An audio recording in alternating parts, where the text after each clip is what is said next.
Tonight, tragedy on our roads as the national road toll heads for the highest level in 7 years, and all before the holiday season's even begun.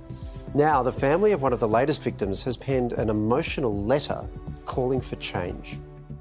I'm writing this sitting in a bedroom with dirty clothes on the floor, an unmade bed, 6 drinking glasses lined up on the bedside table, and a row of skateboards leaning on the wall.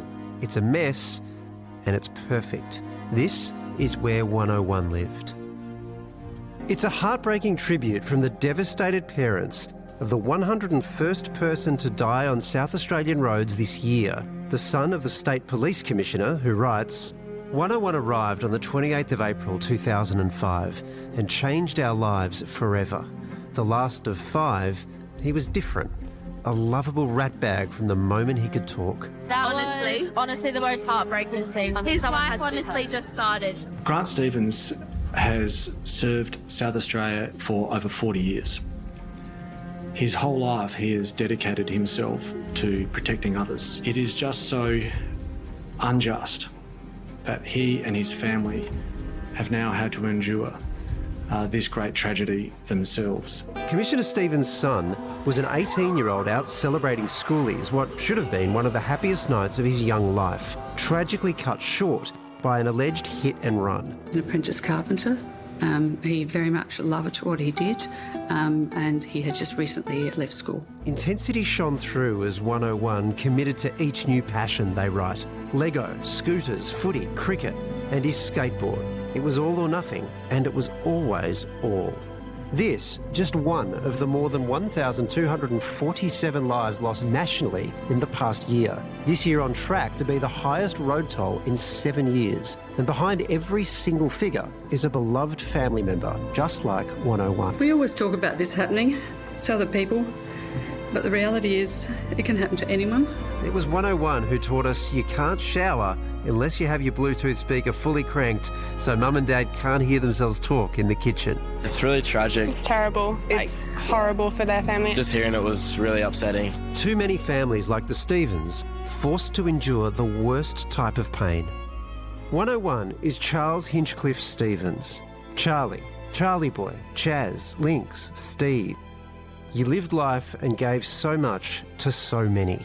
You are a force of nature and will never forget your beautiful, cheeky, disarming smile.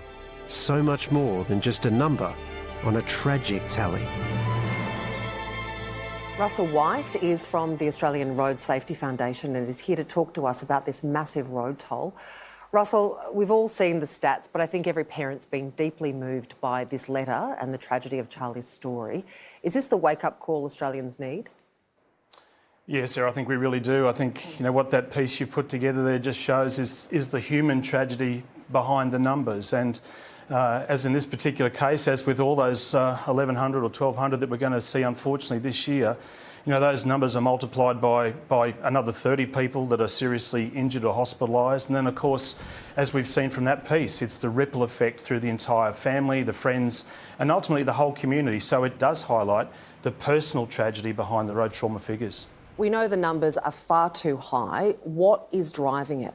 Well, this is a really challenging point for anybody that's in the road safety reduction industry or field. We haven't met our road safety targets nationally for the last 5 years, and now we're seeing these dramatic increases with states recording record figures that they haven't seen for 20 or 30 years. Now, what's driving it is I think, is a really complex combination of things. Certainly, the world has changed post-COVID. And I think it comes down to probably a lack of visible policing, certainly the road conditions, but ultimately it's the personal responsibilities, it's the human factors. But I think what we're seeing now is we're reaping what we sowed decades ago. So if we're going to make a change, it's got to start today. Russell, when you say we're reaping what we sowed decades ago, what did we sow?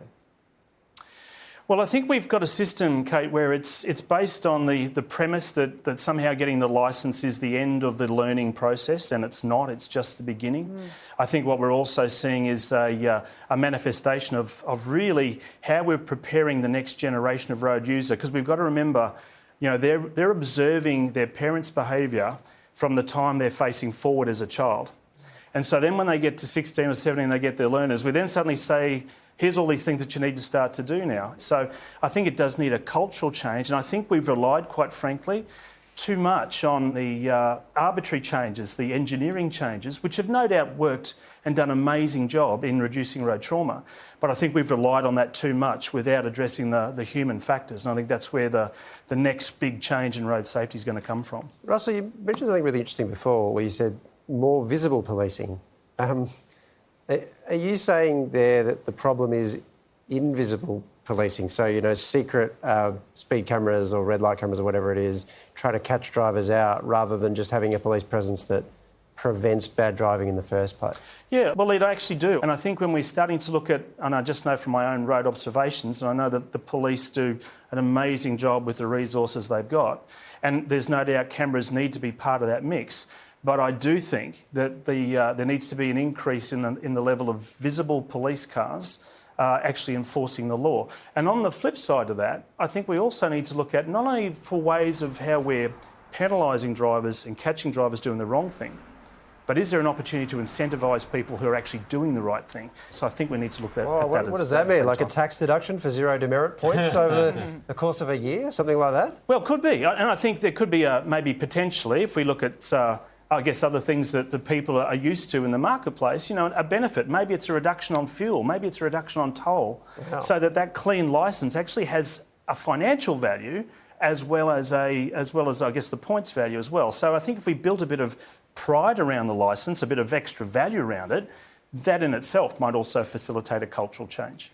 Well, it's the most extraordinary letter that's been written by the South Australian Police Commissioner. Hopefully it sparks lots of conversations around the country. Russell, thanks so much for your time. We appreciate it. Thanks, guys. Thanks for having me on the show.